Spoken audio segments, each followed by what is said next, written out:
Hey, y'all, it's Michelle with SLP Full Disclosure. Welcome to the podcast today. I'm so excited. I was scrolling on TikTok last night and on my For You page popped up Honeybee SLP, which I'm sure many of you have heard of her. It's Melissa Perez. Melissa, thank you so much for joining us today. I told you I saw it last night on my For You page and I got so excited. I was like, oh, I get to talk to her tomorrow.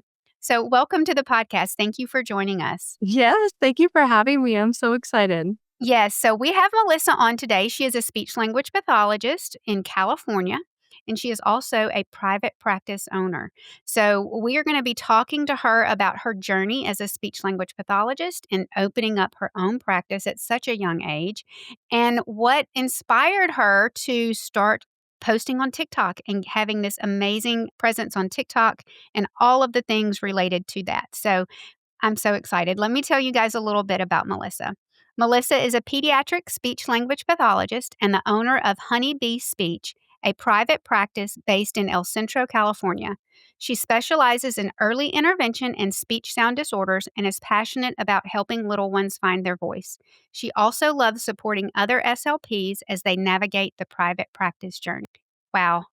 So, private practice owner, business owner at such a young age. So, let's get started, Melissa. Tell us, what is your why of becoming an SLP? Did you always know you wanted to be a speech language pathologist? Oh, great starter question. So no, initially, I was never strong academically. I've mentioned it on a TikTok video. I barely passed high school. I think my senior year I had a 1.9. So it was not my strong suit, Okay. academic. And then around that time, all of my friends were going into nursing. So I thought, okay, I'll go into nursing. Mm-hmm. And I found that science is not my strong suit. Science and math. And I remember waking up one day and I'm like, I don't want to be a nurse. And it Right. was that exact night that I had a cousin who brought up speech pathology. And she said, it's this great field. You get to work with kids. You get to make a lot of money. It's easy. And I go, oh, okay. And then I found that my husband's cousin is an SLP. And so I observed her and I immediately fell in love. My memory, I feel like I have a memory of Dory from Finding Nemo, but I remember that day so vividly. And I knew that's exactly what I want to do. And so I went into, I found an undergraduate program at San Diego State University. And I found that it is not easy. It is an It incredibly is not. difficult field. And it is very expensive. Pretty much everything opposite to what she said, except for that you get to work with children, which is like what I love. And so I again, remember my academics was never strong, but once I found speech pathology, I was able to like skyrocket my grades. I would cry if I didn't get an A. I had never been in that like that in my life. So I Yeah. knew this was the field for me. And I had loved it since the first day I observed. Her name's Jackie. She's a speech pathologist in San Diego. That was over 10 years ago. And my love has never wavered. And now I'm here 5 years later as a speech pathologist, owning my own private practice. And still, the love is still there. I love it. I was the same way. I was going to do dental school and I was taking Ooh, all of the chemistries and the bios and all of that stuff. And I was like, oh, this is really hard. And when I transitioned over to speech pathology, I had a 4.0. It just came easy for me. you're right. It's just when you find what you love and what you're passionate about, that's what makes it easy. And that's exactly how I got in the field. I love it. So, have you not always been in private practice? Where did you start your career? I graduated right when the pandemic started. Oh So my I had goodness. applied to a clinic that's based in Palm Desert. It's about an hour 45 away from me. And I had initially wanted to commute, which crazy. I don't like to drive more than like 5 minutes anywhere, but I was willing to because there was no clinics in my area. But the pandemic hit and all the positions transitioned over to teletherapists. Mhm. So I did that my CFY, and then after that, I just continued. They allowed that the teletherapy positions to continue, so I agreed and did that for 2 more years. And I love the place that I worked at. I love my colleagues. Everyone was so sweet. It's just being online, looking at the screen It 8 hours wasn't a for day, you. 5 days a week was so much, and it was impacting my mental health, if I have to be very honest. And it was around that time that I thought, I need to transition away. Mhm. And for me to leave my position, I wanted a clinic setting. I wanted a place where I can work one-on-one with clients. Oh, pediatrics. I worked with adults before, but it wasn't for me. And I wanted only to work with speech sound disorders and early intervention clients. Mhm. And I found one where it was just EI clients, but I'm like, but I want this other population. I'm like, it Right. doesn't exist here. What if I make it? Oh my And goodness. that's where the idea started. It was April of 2023. I purchased Jenna Castro's START program. And I didn't start all the coursework right away. I was still a little hesitant. And then I finally started to watch the videos, take all the steps, and then I opened July 17, 2023. And from then on, I was on a podcast with her as well, and I got 30 clients in 3 months. And Wow. it just all happened so fast. And I was able to leave my job, I think about a month and a half later. And I never looked back, 'cause Oh this my is a gosh. setting that just feeds me. I mean, I've tried to work with fluency and language, and it doesn't make me excited. Mhm. And being able to work with the clients that I have on my caseload, I'm excited. Yes, I they're can just see it. challenging The smile clients. on your face. You love your job, and I'm I the same love way it. now. Yeah, Yeah. I love it. I've I've been practicing for 25 years, and I had gotten into a lull. So I was at a point in my career where I did not have that excitement that you have now, and that's when I made that transition over to AMN and started working doing contracts, and I have that same passion that you have now. Again, this late in my career, I absolutely love my job, and I love that you knew what you wanted to do and what clients you wanted to work with, and it didn't exist. So I'm gonna just create it. I'm just gonna make it happen for myself and for the community that you live in. That Yes. is absolutely so inspiring, Melissa. I Thank love you. that.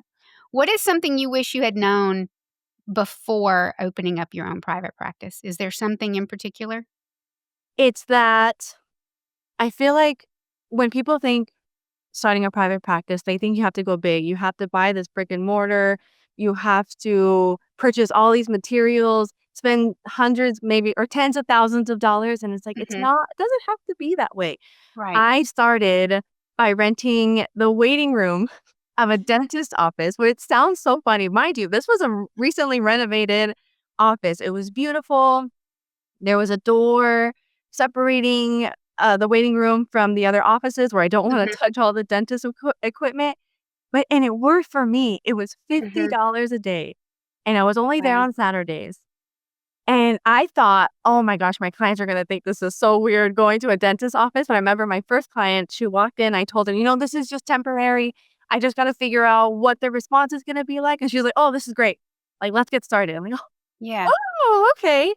So I feel like just I wanna tell anyone who's thinking about starting a private practice, you don't have to go big. You can start small. Rent the room of a pediatric office or anybody that's connected to speech pathology, but you don't Mhm, have to spend thousands of dollars. I think I spent maybe around $1,000.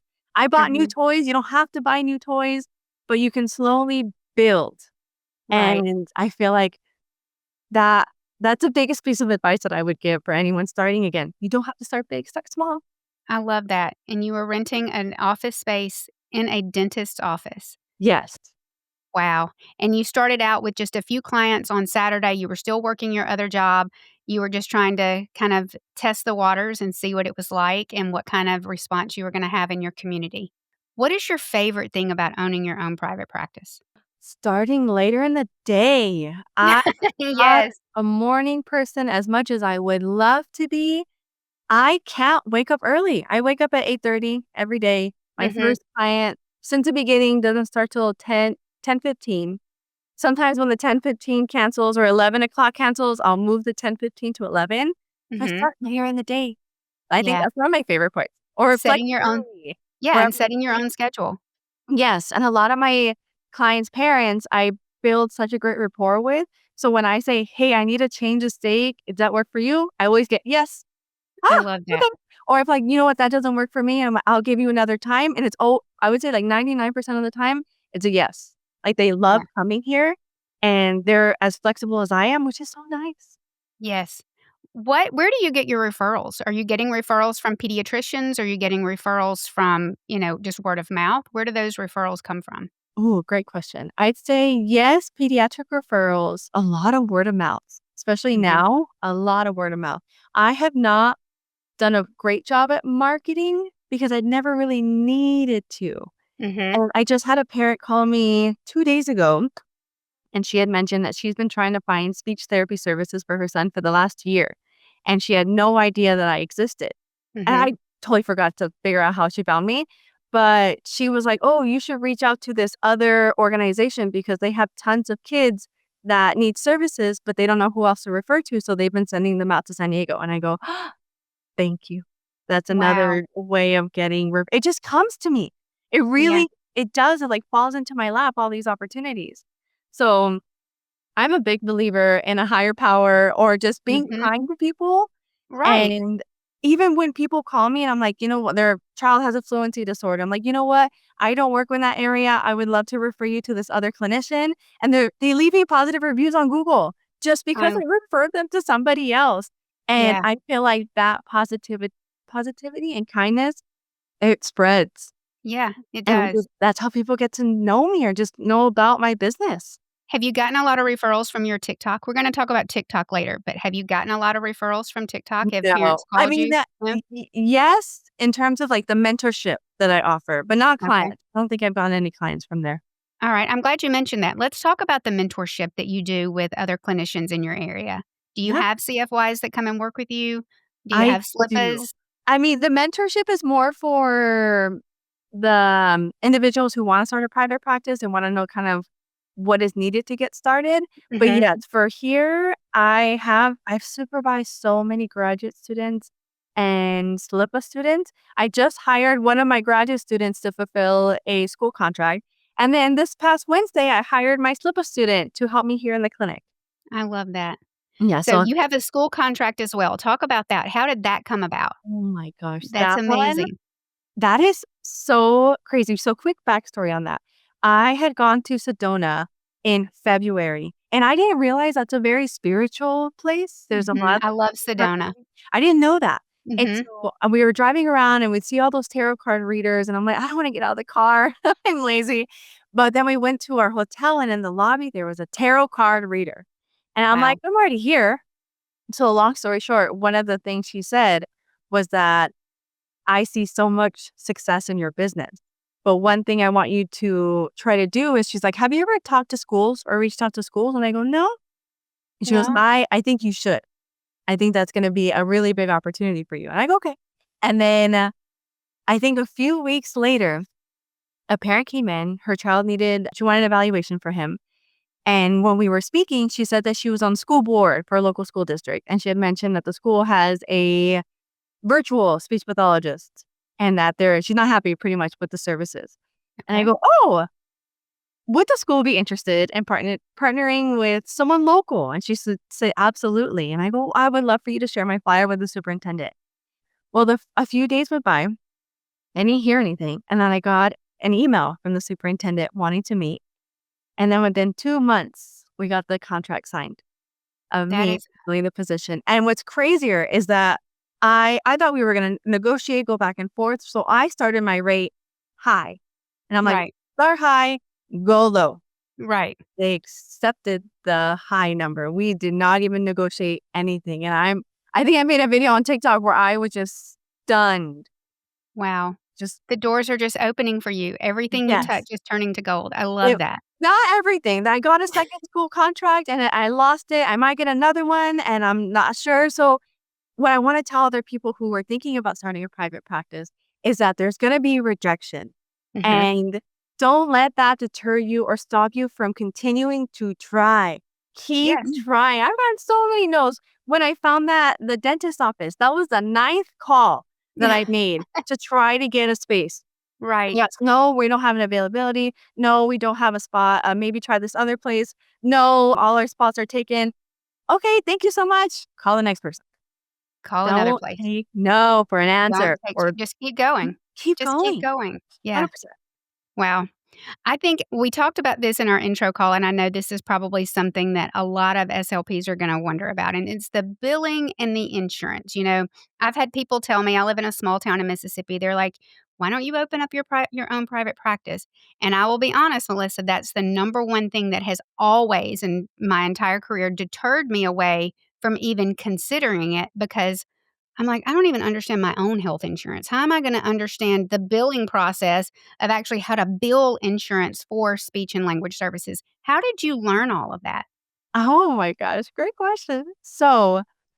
I was receiving clients through San Diego Regional Center, and there was, I guess, services got disrupted between them and I. And I thought, okay, where else can I go? Oh, insurance. And the thought of insurance was so daunting. I Mhm. attempted to do it on my own, but insurance, I feel like, has a special jargon that after the first or second sentence, it lost me. And I Right. go, no, no, no, I can't. And I sought out a company to help me with the credentialing process. And I think for them to help me get credentials with one insurance company, it was going to be $700. And I Oh, said, wow. absolutely not. No. So I was talking about this to one of my client's parents, and she happened to know how to get uh, providers credentialed with insurance. And I'm like, oh, how funny is that? So she initially started helping me, but she was working multiple jobs. She wasn't able to continue, but she directed me to the person that I have now, Angela. Mhm. And Angela has been a godsend. This woman was like, what insurances do you want? Give me this information. She got me in network with 4 or 5 different insurance companies. But Wow. I told her, "I want you to walk me through the process. I wanna So figure you out, like, what does this mean? Yeah, What don't just do it for me. Teach me what teach." you're doing. Teach me Yes, your ways. Yes. 100%. So then she got me a network. Side note, just because you're credentialed with an insurance company does not mean you're in network, 2 different things. So once I I was guess you learned that the hard way. Yeah, I did. So once I was in network, I'm like, "Okay, how do I bill?" And again, I told her, "Show me step by step of what you're doing and why. What if I get denied? What do I have to do? What if I made an error? How do I figure out what part of the claim did I make an error on, and how do I resubmit?" She taught me everything. And Wow. now when people are like, "Oh, billing's so scary," I'm like, show me what's scary and I will simplify it." I am not scared of asking for someone to dumb it down. Dumb it down for me. I don't care Yeah, if I look stupid. I wanna make sure I understand it so that I can teach someone else. right. Deductible, copay, coinsurance. It took her like 4 or 5 times to explain it, and I'm like, "Say it again. I don't get it. Give me another One more example." time. But it One more time. finally registered, and now I can explain it to so many parents who don't understand what a deductible means. And when I Right. explain it, they're like, "Oh, that's what that means." Mhm. Yeah, it's terminology that we all hear every day, and we're just like, "Oh, yeah," and we kinda act like we know what it is. You said something in our intro call. You said you were not afraid to ask, and I love that. You've got to ask people for help, just like you were talking to I mean, it sounds like all of the doors that have opened for you have just been from people that you were talking to and just asking advice from, and then that led to one more thing, which led you to one more person and one more person. I love that.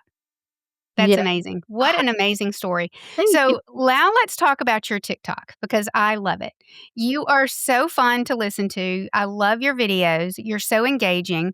What influenced you to start posting on TikTok? Did you do it just for fun? And did you do it where you focused on, I want to help people, parents, caregivers, or were you more toward SLPs and providing that advice? What influenced you to start?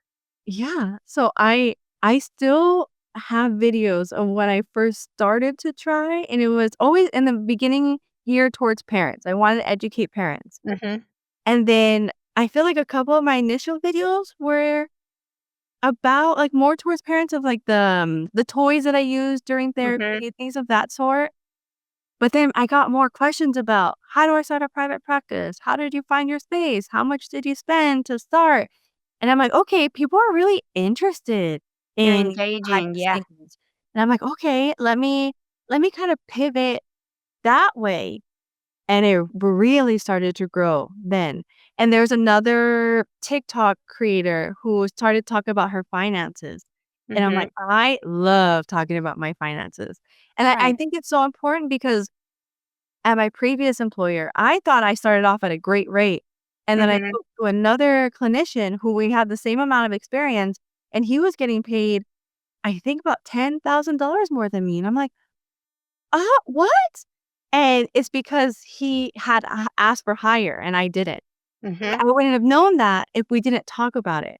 So Mhm. I think it's important to show clinicians who want to start a private practice, like it is possible. It's Mhm. possible for you to make over $10,000 in a private practice, but it's also possible to not have good months. Right. It's up and down, a lot of up and down, especially this week. But I wouldn't change it for the world. Yeah. I would, I even if I had a month where I only made $100, I'm gonna keep trucking and figure out how I can get all that money that I made back because I see the potential. I hear everyone telling me how wonderful the services that I provide are. It it's just that there's nothing else that I would rather do.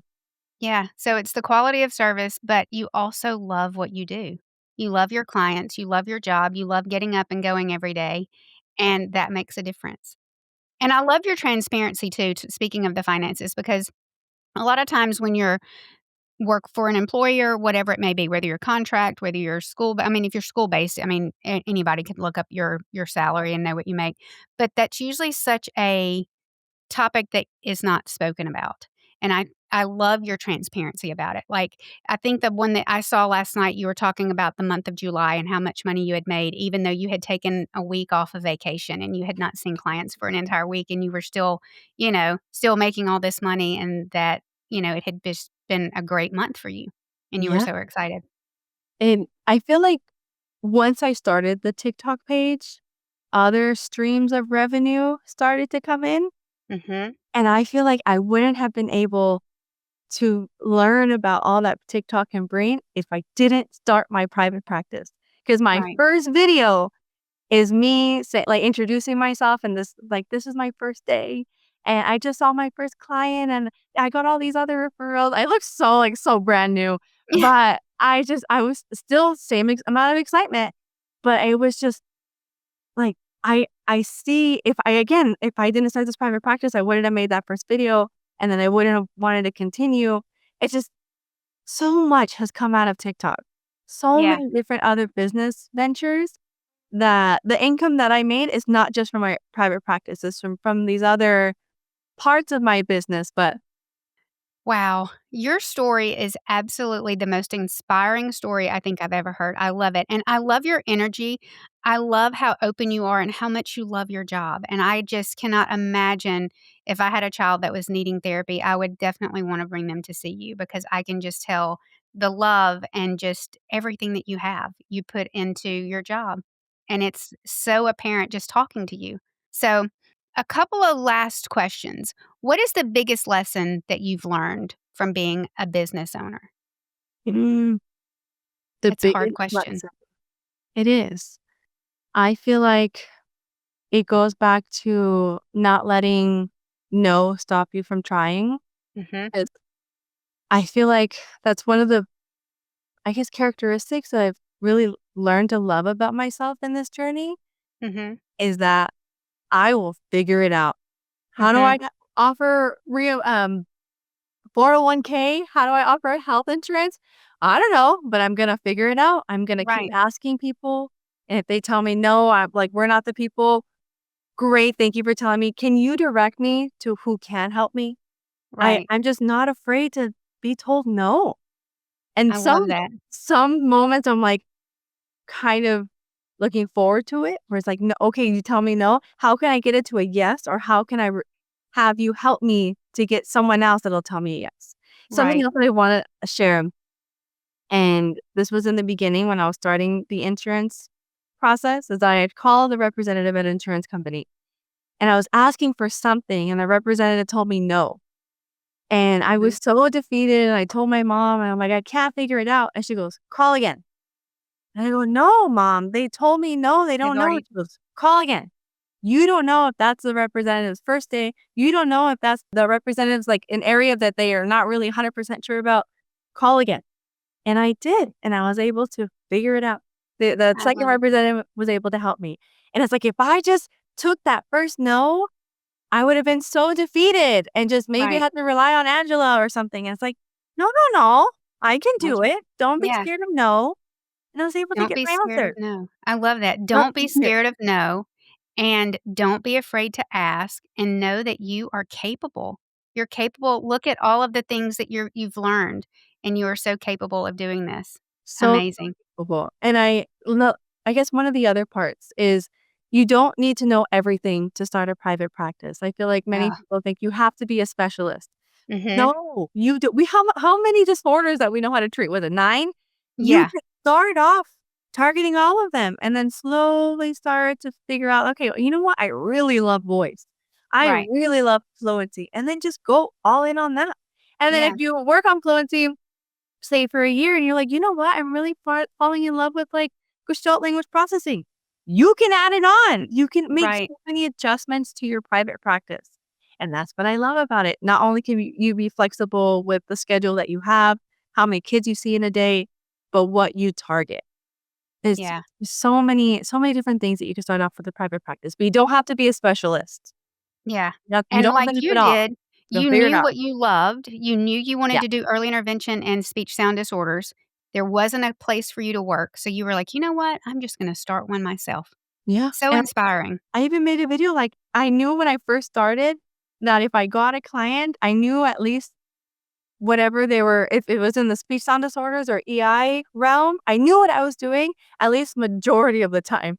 And there's Right. gonna be some little ones where you're like, "What is What? going on?" Yeah. That go to there's so many colleagues I'm sure you have or other connections, or that's a good moment to start building connections so you can help the client. But you're not gonna Yeah. know everything. You could probably still have like 15, 20 years of experience, and there's still gonna be a client that stumps you. Me. Absolutely. I've been doing this, and I think that that is of all of the SLPs that I've had on the podcast, and myself included, and now you, we all say the same thing. You can't know everything about everything, and don't be afraid to say, "I don't know," and ask. Ask someone, because if you don't know, and that's what I've learned, and I learned it, pretty early on because, like you said, speech pathology is so diverse. Like, there's so much out there. We can't possibly know everything about everything. So, finding those people that you connect with, starting a TikTok. Gosh, start a TikTok and say, "Hey, I'm a speech pathologist and this happened. What would you do?" I mean, I think that would be a great way to connect. What advice do you have for SLPs or new grads, CFs who are new to the profession, maybe clinical fellowship year? What advice do you have for them? Ooh, I feel like it's just gonna keep going back to don't or ask. If you need help, ask. Yeah. This is Mhm. your time to learn because Mhm. after that, oftentimes you're on your own. Mhm. And what we deal with as speech pathologists, and there's so many disorders, especially in the school, you get Mhm. such a variety Yeah, of you can get anything and everything on any anything. given day. Yes. Yes. And so you have a clinician there who hopefully has a couple years under their belt who can support you. This is your time to get that support. Mhm. Don't be scared of looking dumb. You are a student. Even 5 years in, there's times where I'm like, I don't know what I'm doing.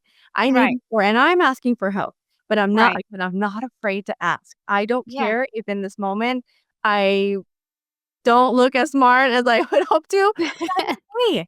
That's why there's Yeah. CEUs, or like maybe I asked this person about apraxia where I'm like, I think this is apraxia. I'm not 100% sure. And they can direct Right. me to another resource. I'm like, oh, Yeah. that helps a It lot. yeah, and that's how you grow. That's how you grow as a clinician. 100%. And also be open to constructive criticism. Hopefully, if Mm. that's how it's been, I guess, said to Mm. you in a way that's positive. But I always try to tell my students to seek out different resources because I give all my students homework or like a task. Like early intervention, I feel like parent coaching is so hard. It is a Yeah. very It's difficult it's very part. different. Yeah, It and is. I love it. It's my Me absolute too. heart. I Me love it. But I will say in the beginning, I did not sound as fluid and as smooth in the way that I was communicating certain strategies as I do now, 2 Right. years later.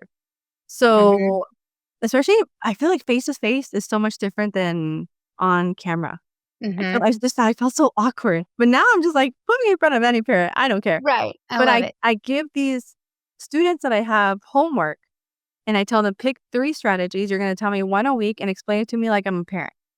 Right. And we build off of that. I was like, "You know what? You used a lot of jargon in that, where if I wasn't a speech pathologist, I have no idea what you said, and we don't wanna make our parents feel inferior." So Right. it's a lot of adjusting. And Yeah. it's like, and they're like, they love how I explain it. I'm like, "Great, use my script. I don't Right. care. Write what I say. Or if you don't like how I explain this certain concept, use another one." But just Right. try to get as much info or knowledge that you can from me and then make it your own. Right. But again, you have to be able to ask and observe these other clinicians if you can to really pick out what you like and make it your own. Yeah. And I love what you said about being able to accept that constructive criticism because I always tell I think we've talked about it on the podcast before. As supervisors, as an SLP, as a CF supervisor or a mentor in whatever capacity you're in, when you have to tell someone this is an area of weakness, it's a hard conversation to have. It's a very difficult one to initiate, start, have, and it's not only hard to hear it, but it's hard for the person that's having to say it as well. I had a CFY many years ago, and assessment it was just difficult for her. Explaining those scores, basal ceilings, standard deviation, all of it was just very difficult for her. And I remember the day that I talked to her about it, and she cried, and it broke my heart because I'm like, that's not what I wanted to do. But many years later, we stayed in contact, and she was like, "I learned more from that conversation than I did from any other thing that we talked about the entire clinical fellowship year." She said, "It was hard to hear." She said, "I did go home, and it was really hard to hear," but she said, "You were right." And, that's part of your role as a supervisor. You have to tell them what they're good at and where they need to work on it. So Melissa, you have been so inspiring. It has been so much fun talking to you, and I am so excited. If you guys are not following Honeybee SLP on TikTok, you have to do that. Um, and reach out to Melissa with any questions. But Melissa, gosh, thank you so much for joining us. I've learned so much about private practice, and I think the biggest takeaway is you are capable. We are all capable of doing anything that we set our mind to, and you are definitely an example of that. So thank you so much for sharing your story and thank you for being here. Thank you. Oh, I appreciate it. That was so sweet. Oh, well, you guys have a wonderful day. I hope you've enjoyed the podcast. Go follow Honeybee SLP on TikTok, follow SLP Full Disclosure on TikTok, and you guys have a great day. Thank you for tuning in to SLP Full Disclosure. You can learn more about this episode and our show on our website at amnhealthcare.com. If you enjoyed this episode, share it with a friend and subscribe to our show on your favorite podcast platform.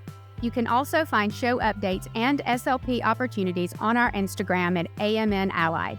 Special thanks to AMN Healthcare for making this show possible. See y'all next time.